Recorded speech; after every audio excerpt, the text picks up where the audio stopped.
had never expected much from his birthdays. Living alone on a space station at the edge of known space did not leave many chances for celebration. He was a cargo handler, one of the few humans working on Station 12. His job was simple: move boxes from ships to storage. Move boxes from storage to ships. Repeat until the day ended. On the morning of his 32nd birthday, woke up in his small room. The walls were gray metal. The bed was hard. The air smelled like recycled oxygen. He had lived here for 6 years, and nothing about this place felt like home. He walked to the cargo bay as usual. His alien were already there. Most of them were tall creatures with 4 arms and blue skin. They were not mean to him, but they were not friendly either. Humans were rare out here. Most species thought of humans as weak, small, and unimportant. Human called the largest of the workers. "Today is your birth celebration, yes?" Nodded slowly. He was surprised that remembered. "Yes, how did you know?" Made a sound that might have been a laugh. "We checked your records. We have a gift for you." The other workers gathered around. They were all smiling in that strange way their species smiled, with too many teeth showing. Felt nervous. In his experience, when aliens gave humans gifts, the gifts were usually jokes. Last year, someone had given him a container of expired food paste. "You really did not have to," said. "We insist," replied. He waved one of his 4 arms toward the far corner of the cargo bay. "Your gift is over there, in the cage." Felt his stomach drop. A cage. That could not be good.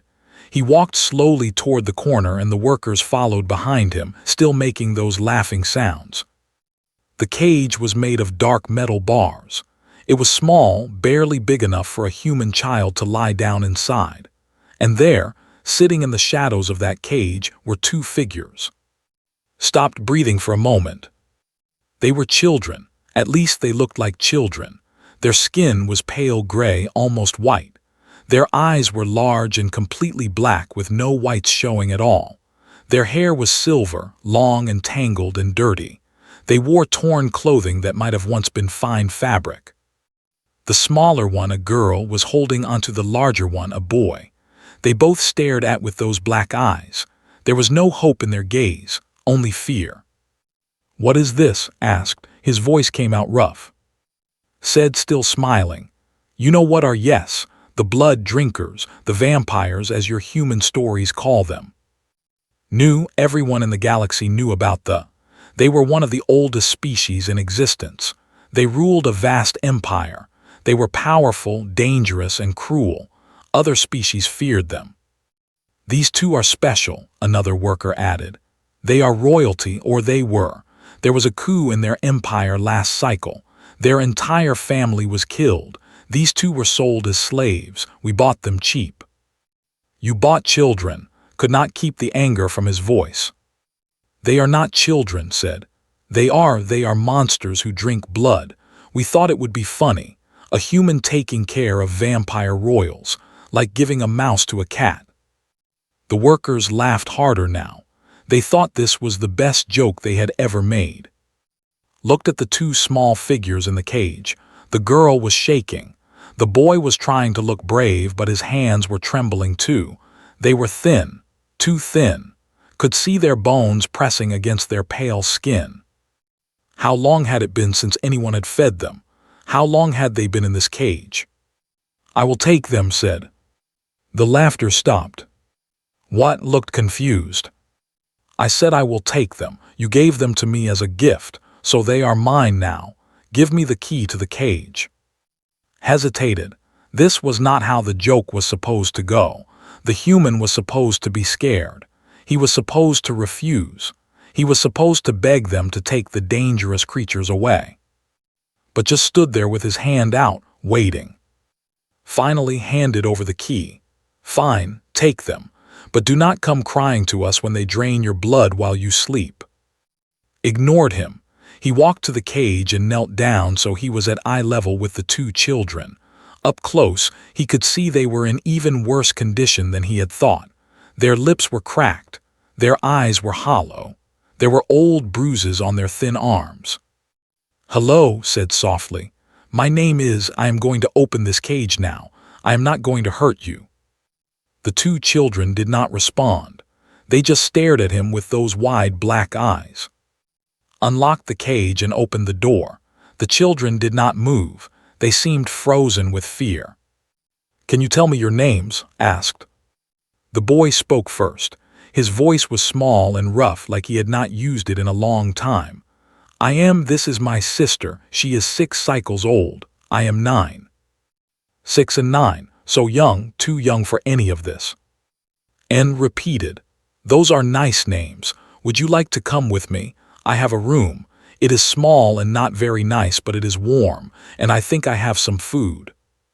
Food spoke for the first time. Her voice was barely a whisper. "We cannot eat your food. We are." "Then we will figure out what you can eat," said. "But first, let us get you out of this cage. Can you walk?"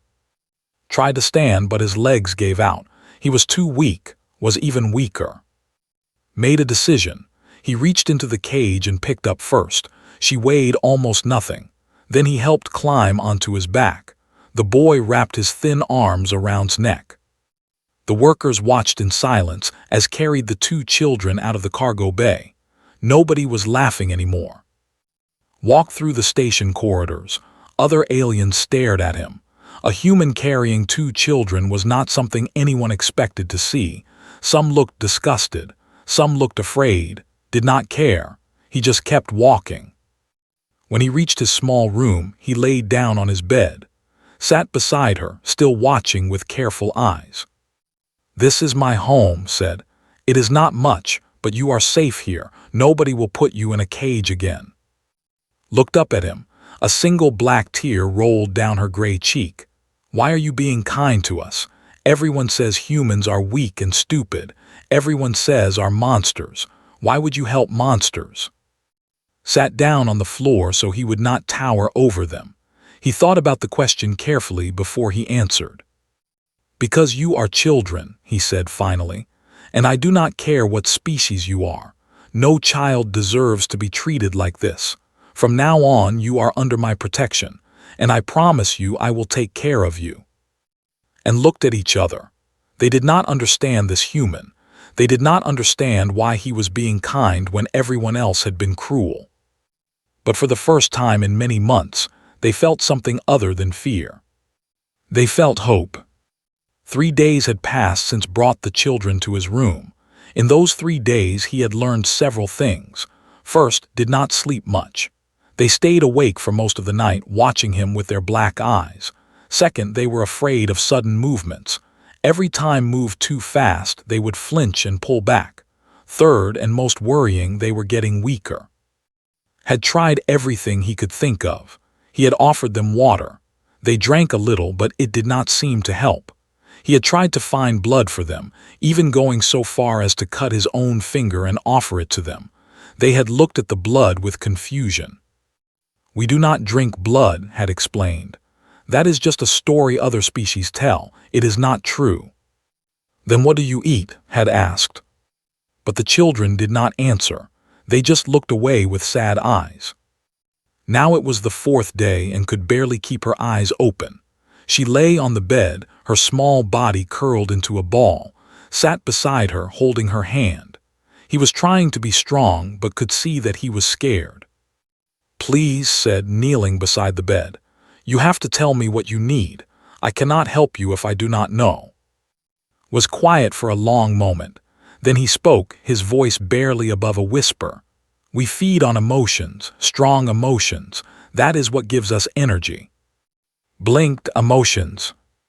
Yes, when someone feels something strongly, we can absorb that energy. It feeds us, it keeps us alive. Looked down at his sister. But not all emotions are the same. Some are poison to us. "What do you mean?" "Fear and hatred," said. "Those emotions taste bad. They make us sick. But they were the only emotions we had. Ever since our family died, everyone around us has only felt fear and hatred toward us. So that is all we could feed on, and it has been killing us slowly." Felt something heavy settle in his chest. These children had been starving for months, surrounded by creatures who feared and hated them. The only food available to them was poison. "What emotions do you need?" asked. Hesitated. "Good emotions. Joy, comfort, peace." He paused, then added in an even quieter voice, "Love." Understood now. He understood why these children were dying. They needed kindness to survive, and the universe had given them nothing but cruelty. He looked at, so small and frail on his bed. He looked at, trying so hard to be brave for his little sister, and he felt something warm rise up in his chest. It was a feeling he had not experienced in a long time, not since he left Earth, not since he lost his own family. It was the feeling of wanting to protect someone, the feeling of caring about someone, the feeling that these children mattered and he would do anything to keep them safe. His eyes opened suddenly. She sat up, looking at with wide eyes. "What is that?" she whispered. "What is what?" "That feeling coming from you." She reached out her small hand toward his chest, as if she could touch the emotion floating in the air. "It is so warm, so bright." Was staring at too. His black eyes were wet with tears. "I can feel it too. It is like sunlight, after being in the dark for so long." Did not fully understand what was happening, but he knew what he was feeling. He was feeling protective. He was feeling caring. He was feeling the beginning of something that might be called love. He watched as color slowly returned to his cheeks. Not much, but a little. Her eyes looked brighter. She was not so pale anymore. "Is this helping?" asked. "Yes," breathed. "Yes, it is helping. Please do not stop." Almost laughed. "I do not think I can stop. This is just how I feel." Over the next few hours, stayed close to the children. He talked to them about his life. He told them about Earth, about the blue oceans and green forests. He told them about his family, how he had lost them to sickness when he was young. He told them about his dreams and his fears and his hopes. As he talked, he let himself feel. He felt the warmth of wanting to protect these children. He felt the peace of having someone to care for after years of being alone. He felt the joy of seeing them grow stronger with each passing hour. The children fed on these emotions like they were starving, which realized they were. By evening, both were sitting up. The hollows under their eyes were not as deep. Their hands were not shaking anymore. "I did not know humans could feel like this," said softly. "The stories say humans are weak in emotions, cold, distant." Shook his head. "Humans feel everything strongly. We just learn to hide it. We think showing emotion is weakness, but it is not. It is one of the things that makes us human." Crawled across the bed and climbed into his lap. He was surprised at first, but he did not push her away. She curled up against his chest and closed her eyes. "You feel like safety," she murmured. "You feel like home." Something broke inside then, something that had been frozen for a very long time. He felt tears roll down his cheeks, and he did not try to stop them. Moved closer too. He leaned against his side and put an arm around him. "In our culture," said, "when a feeds from someone willingly, it creates a bond. That becomes tied to that person. They become family." "What kind of bond?" asked. "A permanent one. We will always be able to feel your emotions no matter how far away you are, and you will be able to feel ours." Looked up at him. "Is that okay? We should have asked before feeding, but we were so hungry and you were so kind and we could not help it." Thought about this. He had been alone for 6 years. He had expected to be alone for the rest of his life. Now these 2 children wanted to be bonded to him, wanted to be his family. "It is more than okay," he said. "I would be honored." Smiled for the first time since had met her. It was a small smile, shy and uncertain, but it was real. "Does that mean you are our father now?" The question hit like a punch to the chest. Father. He had never thought about being a father. He had given up on that dream long ago. But looking down at these 2 children, feeling their trust and their hope and their desperate need for love, there was only one answer he could give. "Yes," he said, "if you want me to be." made a sound that was half laugh and half sob. We want very much." That night for the first time in months and slept peacefully. They slept curled up against, feeding on the warm emotions flowing from his heart, and stayed awake, watching over them, feeling the bond between them grow stronger. He was no longer alone. He had a family again. A strange family made up of a human cargo handler and 2 alien vampire royals, but it was his family. And he would protect them with everything he had. 2 months had passed on Station 12, and everything had changed. Small room was no longer cold and empty. Drawings covered the walls now, made by with colored pens that had traded a week's worth of food credits to buy. There were pictures of stars and planets and 3 figures holding hands, 2 small gray figures with silver hair and 1 taller figure with brown skin and black hair. A family. The children had grown stronger. Their skin had more color now, a healthy shade of pale purple instead of sickly gray. Their silver hair was clean and shiny, had started to laugh. It was a small sound, quiet and careful, but it was real laughter. Smiled more often. He was still serious, still protective of his sister, but he was starting to relax. And their abilities had started to awaken. Had noticed it first when accidentally moved a cup across the table without touching it. She had been reaching for it, and the cup had slid toward her hand as if pulled by an invisible string. Had looked at her own hand with wonder and fear. "Is that normal?" had asked. "It is our bloodline gift," had explained. "The royal family has special powers.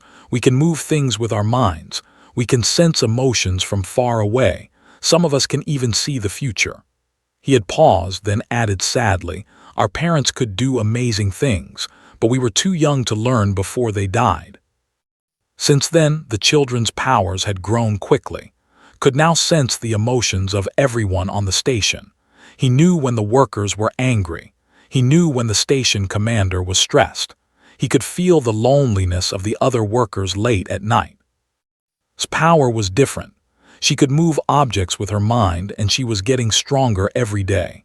Last week, she had lifted his entire bed off the floor just to prove she could do it. She had been very proud of herself. But not everyone on the station was happy about these developments. Station commander was a species of tall, insect-like beings with hard shells and many legs. He had called to his office 3 times in the past week. Each time, he had asked the same questions. "Are you aware of how powerful those children are becoming? Are you not worried about what they might do? Do you understand the political situation you have created?" Had given the same answer each time. "They are children, they are under my care, they are not a threat." But Commander did not believe him, and today he had called to his office again. Walked into the commander's office with a bad feeling in his stomach. Was not alone this time. 2 other officials were with him. They wore the uniforms of the Galactic Council, the organization that governed most of known space. "Sit down," Human said. His voice was cold. "Sad. We have received reports about your pets," one of the council officials said. She was a species did not recognize, with blue skin and no visible mouth. Her words seemed to come from the air around her. "They are royals, the last surviving members of the old imperial bloodline." "They are children," said, "not pets." "They are dangerous," the official continued. "The new emperor wants them dead. He has offered a large reward for their capture. Many hunters are already looking for them." Felt his hands curl into fists. "Is that why you are here, to take them?" Commander leaned forward. "We are here to give you a choice. Hand over the children willingly and you will be compensated. You can return to Earth. Live comfortably for the rest of your life. Refuse and you will be charged with harboring fugitives. You will be arrested. The children will be taken anyway." The room was silent. The 3 aliens stared waiting for his answer. Thought about the offer. Return to Earth. Live comfortably. All he had to do was give up and give them to hunters who would kill them. hand them over to be murdered for the crime of being born into the wrong family. He thought about's drawings on his wall. He thought about's rare smiles. He thought about how they curled up against him at night, feeding on the love he felt for them. "No," said. Commander blinked. "What did you say?" "I said no, I will not give them up. They are my children now, my family, and I do not sell my family." The council official made a clicking sound that might have been disapproval. "You are making a very foolish decision, human. We have the authority to take them by force." "Then take them by force," said. He stood up from his chair. "But know this. If anyone comes for my children, they will have to go through me first. I am just a cargo handler. I am not strong. I am not fast. I am not powerful, but I will fight. I will fight until I cannot stand anymore. I will fight until there is no breath left in my body. And even then I will not stop, because that is what fathers do." The room was silent again. The three aliens seemed unsure how to respond. Walked to the door. Before he left, he turned back to look at them. "Tell the hunters to come. Tell the new emperor to send his soldiers. Tell everyone in the galaxy who wants to hurt those children. I will be waiting, and I promise you they will regret it." He walked out and did not look back. When returned to his room and were waiting by the door, they could feel his emotions through the bond. They knew something had happened. Father said he had started calling that last month. Each time he said it, felt his heart grow warmer. "We felt your anger, your fear. What happened?" Knelt down so he was at their level. He looked at their worried faces and felt a wave of love wash over him. The children's eyes widened as they absorbed the emotion. "There are people who want to hurt you," said honestly. He had promised never to lie to them. "Bad people, they might come to this station." His lower lip trembled. "Are you going to send us away to protect yourself?" "Never," said fiercely. "I will never send you away. You are my family. We stay together no matter what." He pulled both children into a tight hug. They clung to him, their small bodies trembling slightly. "What are we going to do?" asked. Thought about this. He was one human against an entire galaxy of enemies. The odds were impossible. The situation was hopeless. Any smart person would give up. But was not smart, he was stubborn, and he was a father. "We are going to be ready," he said. "You two are going to practice your powers every day. You are going to get stronger. I am going to find us allies, friends who will help us fight. And when the hunters come, we will show them what the three of us can do together." Looked up at him with those big black eyes. "Do you really think we can win?" Smiled at her. "I think that anyone who tries to hurt my family is going to have a very bad day." For the first time grinned. It was not her small, shy smile. It was a real grin full of hope and determination. Grinned too. "Then let us start practicing. I want to be ready." That night watched as his children practiced their powers, lifted objects around the room while practiced sensing emotions from further and further away. They were getting stronger every minute. And made a silent promise to himself. Whatever came next, whatever dangers they faced, he would keep these children safe. He would be the father they deserved, and anyone who tried to take them would learn the hard way why humans were not to be underestimated.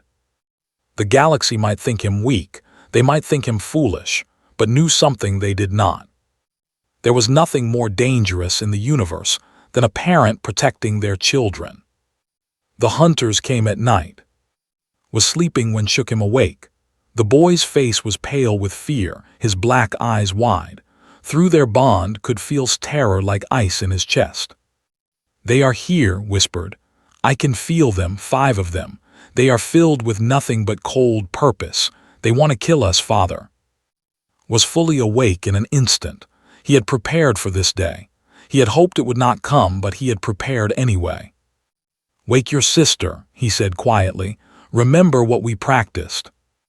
Nodded and moved to the bed where was still sleeping. Went to the corner of the room and pulled out a bag he had hidden there weeks ago. Inside was a metal pipe, a small knife, and a set of tools he used for opening cargo containers. Not much against professional killers, but it was all he had. Woke up without making a sound. She had learned to be quiet in the months after her parents died. Survival had taught her to swallow her fear and her screams. Hated that she had learned such a lesson so young. "They are coming down the corridor," reported, his eyes closed as he sensed their approach. "They have weapons, energy blades, they are very fast." "How long until they reach us?" 2 minutes, maybe less. Looked at his children. They were standing close together, holding hands. Was trembling slightly, but her jaw was set with determination. His face was calm, but could feel the boy's fear through their bond. "Remember the plan," said. "You two hide in the storage panel. No matter what you hear, you stay there. Do not come out until I tell you." "No," said. "Blink to watch." "We are not hiding," said. Her voice was stronger than he had ever heard it. "We are tired of hiding. We are tired of being scared. We want to fight with you." "You are children," said. "I will not let you fight assassins." "We are royals," replied. "Our ancestors conquered half the galaxy. Our blood carries the power of 1,000 generations. We are not helpless anymore, Father. You taught us that." Wanted to argue. He wanted to lock them in the storage panel and face the hunters alone, but he could feel their determination through the bond. They were not going to hide. They were going to stand beside him, no matter what he said. "Fine," he said finally, "but you stay behind me, and if things go bad, you run, promise me." The children exchanged a look, but did not promise. Before could say anything else, the door to his room exploded inward. They came through the smoke like shadows, 5 figures dressed in black, their faces hidden behind masks. Each one carried a weapon that glowed with deadly energy. They moved with perfect coordination, spreading out to surround the small family. The leader stepped forward. He was tall and thin, and when he spoke, his voice was like grinding metal. "The human can live if he steps aside. We only want the children." Raised his metal pipe. "You cannot have them." The leader laughed. It was not a pleasant sound. "You are one human with a pipe. We are 5 trained assassins. This does not need to be difficult." "You are right," said. "It does not need to be difficult. You can turn around and leave. That would be very easy." "You are brave, human, or stupid. I cannot tell which." The leader raised his energy blade. "Kill him first, then take the children." The assassins moved. Had never been a fighter. He had no training, no special skills.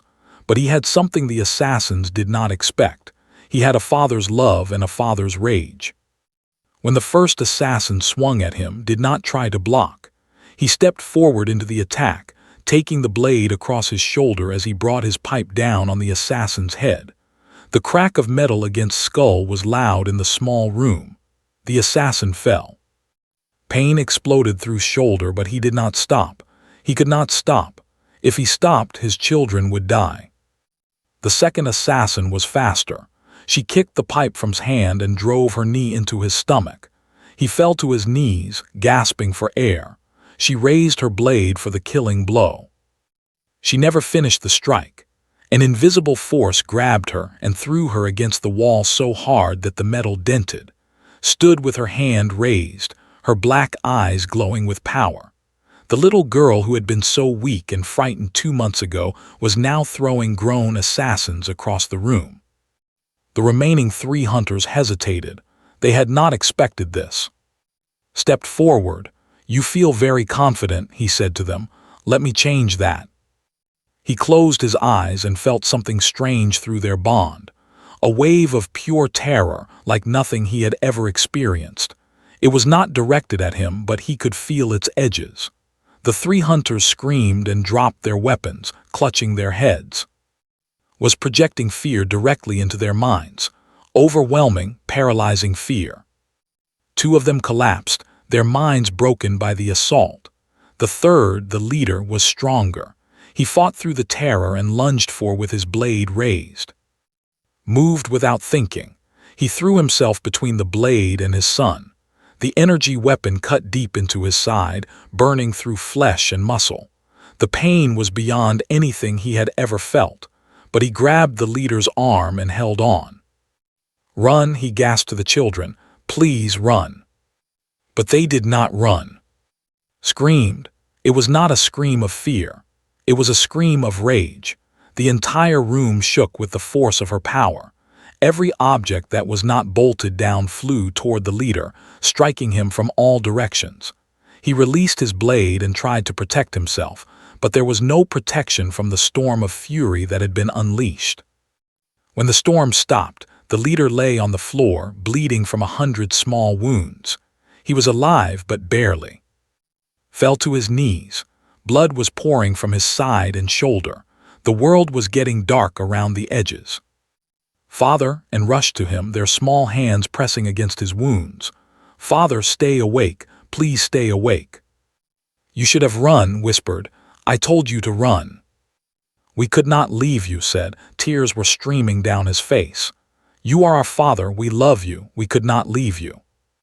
Wanted to tell them that he loved them too. He wanted to tell them how proud he was. But the darkness was closing in, and the words would not come. The last thing he heard before losing consciousness was his voice, desperate and determined. "Do not die. We need you. Please do not die." Then there was nothing but darkness. When woke up, he was in the station's medical bay. Bright lights hurt his eyes. Every part of his body ached, but he was alive. He turned his head and saw two small figures curled up in a chair beside his bed, and were sleeping, their silver heads resting against each other. Their faces were streaked with dried tears. They had stayed with him, even after everything they had stayed. Reached out and touched his hand. The boy's eyes flew open instantly. When he saw awake, his face crumpled with relief. "Father," he breathed, "you are alive." Woke up at the sound of her brother's voice. When she saw, she burst into tears and threw herself onto his chest, hugging him despite his injuries. "We were so scared," she sobbed. "We thought you were going to die. We thought we were going to lose you like we lost everyone else." Wrapped his arms around both children, ignoring the pain it caused. "I am not going anywhere," he said. "I promised you, remember, we stay together, no matter what." Pressed his face against shoulder. "The hunters are in custody. The station guards arrested them after the fight, but more will come. The new emperor will not stop." "Then we will face them together," said. "The three of us, a family." Looked up at him with those big black eyes, still wet with tears. "You almost died for us. Why?" Smiled at her even though it hurt. "Because you are my children, and I would do it again. 1,000 times, 1,000,000 times, that is what love means." The children held on to him, and through their bond, felt their love flowing back to him, warm and bright and stronger than any weapon. They had survived the first attack, but knew this was not over. The real fight was just beginning. Word had spread across the galaxy. The story of a human cargo handler who had fought 5 assassins to protect 2 children was told in station bars and ship cabins from one end of known space to the other. Some thought it was a lie. Some thought the human was crazy, but everyone was talking about it. The new emperor was not happy. Emperor had taken the throne by killing the old royal family. He had murdered his parents, their grandparents, their aunts and uncles and cousins. He had thought he had killed all of them. The news that 2 children had survived and were growing stronger every day filled him with rage. He sent his personal guard, 20 soldiers, the best fighters in the empire, led by his most trusted general. Their orders were simple: kill the children, kill the human, leave no witnesses. They arrived at Station 12 3 weeks after the first attack. Their ship was massive and black, bristling with weapons. It blocked out the stars when it docked at the station. Commander met them at the docking port. He was terrified. "The human and the children are in Section 7. I will have my guards clear the area so you can work without interruption." The general nodded. He was tall with silver hair and eyes that were not black like other but deep red, a sign of his pure noble blood. "You have made the right choice, Commander. The Emperor will remember your cooperation." The guards marched through the station corridors. Other beings rushed to get out of their way. The sound of their boots echoed like thunder. In Section 7 stood in front of his door. His wounds had healed, but scars remained. He held no weapon this time. There was no point. 20 soldiers were too many. Even with his children's powers, they could not win this fight. And stood behind him. They had refused to hide again. They said that if they were going to die, they wanted to die as a family. The general stopped a few meters away from. His red eyes studied the human with curiosity. "You are the one they call the human father, the one who protected these children against all reason." "I am," he replied. "The children are, and they are my son and daughter." "They are not your blood. Blood does not make a family, love does." The general almost smiled. "You are either very brave or very foolish. It does not matter which. You are going to die today along with those children." "Did not move. Maybe, but I want you to know something first. Whatever happens today, I do not regret any of it. Taking these children in was the best decision I ever made. They gave my life meaning. They gave me a family. Even if I die today, I die happy." Behind him, he heard make a small sound. Through their bond, he felt both children's emotions surge with love. So much love, more than he had ever felt from them before. And something strange happened. The general frowned. "What is that light?" Looked back at his children. They were glowing. A soft silver light was pouring from their skin, growing brighter with each second. Their black eyes had turned completely silver, shining like twin stars. "What is happening?" asked. "We do not know," said, but his voice was different now. Deeper, more powerful. "It feels like we are full, so full of love that it is overflowing." Raised her hands and the light grew even brighter. This is what the old stories talked about. The true power. The power that comes when it is loved completely, without any fear or conditions. Our ancestors thought it was a myth. The general took a step back. His red eyes were wide with shock. "Impossible. The true power has not been seen in 1,000 years." "It has been seen now," said, and she smiled. The 20 soldiers attacked. They had no choice. Their orders were clear, but as they rushed forward, lifted one small hand. They stopped, all of them, frozen in place by an invisible force so powerful that they could not move even a finger. The general struggled against it, veins bulging in his neck, but he could not break free. Stepped forward. His silver eyes looked into the general's mind. "I can see everything," he said softly. "I can see what you did to our parents, what you did to our family. You held our mother while Emperor killed her. You laughed when our father begged for mercy." The general's face twisted with fear. This was not supposed to happen. These were children, weak, scared children. How had they become this powerful? "We should kill you," said. "We should kill all of you. That is what you deserve." Put his hand on her shoulder.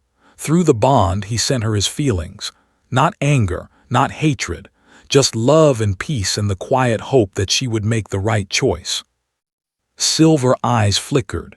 She looked at her brother, then at her father, then back at the frozen soldiers. "But we are not going to kill you," she said finally. "Our father taught us that revenge does not heal wounds. It only creates more pain. So we are going to let you live. You are going to go back to Emperor and you are going to tell him something." Continued. "Tell him that the children he tried to murder are alive. Tell him that they have found something more powerful than fear and hatred.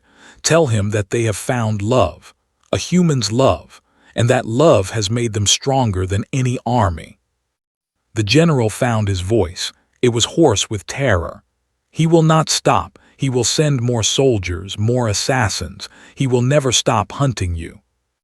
"Then let him come," said. He stepped forward to stand between his children, one hand on each of their shoulders. "Let him send everything he has. We will be waiting. And every time he fails, the story will spread further. the story of the human who loved two children so completely that they became more powerful than emperors. Release the soldiers. They fell to the ground, gasping for air. None of them tried to attack. They were too afraid. Go, said, and do not come back. The soldiers ran. The general was the last to leave. He looked at the small family one more time, trying to understand what he had witnessed. Then he turned and followed his soldiers. When they were gone, collapsed against the side, the silver light faded from her skin. She was exhausted but smiling. "Did we do good, father?" she asked. Hugged both children close. "You did amazing, both of you. I am so proud." Leaned into the embrace. "What happens now? The emperor will keep sending people after us. Then we will keep fighting them off. Or we will find a safe place to live. Or we will build our own army of people who believe in what we stand for." Smiled. "The universe is big. There has to be somewhere that a human and two children can live in peace." "Together?" asked. "Together," promised, "always together." A month later, a small ship left Station 12. On board were one human man and two children. They did not know where they were going. They did not know what challenges lay ahead. But they were together and they were a family, and that was enough. Across the galaxy, the story of the human father continued to spread. It became a legend, a tale told to children at bedtime. The story of how a simple human, with no power and no wealth and no special abilities, had adopted two orphaned vampire royals and loved them so fiercely that he changed the course of history. The empire would eventually fall, not to armies or weapons but to an idea. The idea that love was stronger than fear, that kindness could defeat cruelty, that family was not about blood but about choice. And at the center of it all was the human father, who had looked at two frightened children in a cage and decided they were worth fighting for. That was the day the galaxy learned why humans were dangerous. Not because they were strong, not because they were smart, not because they had great weapons or ships, but because when a human loved someone, truly loved them, there was nothing in the universe that could stop them. Not emperors, not armies, not even death itself. That was the power of human love.